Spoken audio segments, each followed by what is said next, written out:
Yer tanlab olinishi kerak.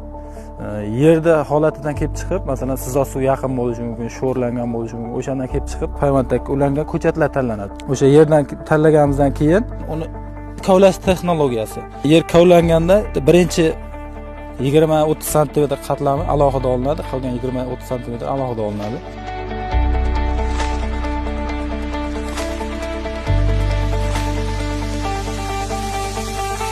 Ko'chatda asosiy ildiz, yon ildiz, keyin so'ruvchi ildiz bo'ladi. So'ruvchi ildiz o'sha yerdagi oziqani o'zlashtirish vazifasini bajaradi.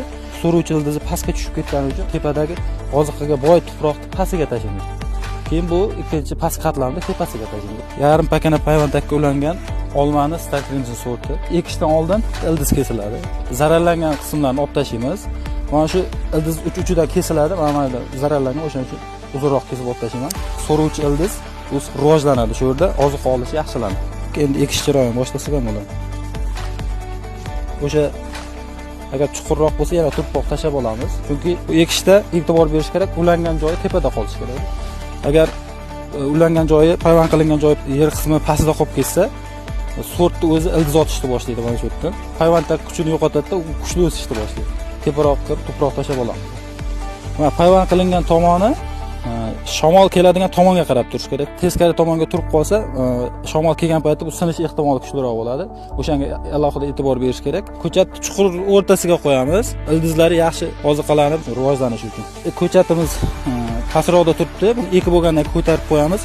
Sababi mana shu ildizlarni bosgan paytimiz ildiz tepaga ko'tarilib qoladi-da. Tuproq tashlagandan keyin ko'tarsak, bu pastga qaraydi mana bunaqa.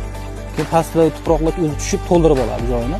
O'sha ildiz pastga qarab qolishi uchun ozgina sal chuqurroq qildikda, turpoq tashlagandan keyin ozgina ko'tarib siltib qo'yamiz.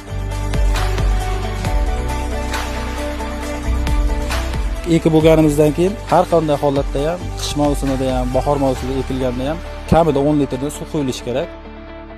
Ko'chat ekish jarayonida o't berish noto'g'ri. Ko'chat ekilgandan keyin so'ruvchi ildiz chiqqandan keyin o'sha azot kuydirib qo'yish ehtimoli bor. Bu vegetatsiya davomida ko'chat uyg'ongandan keyin bersa maqsadga muvofiq bo'ladi.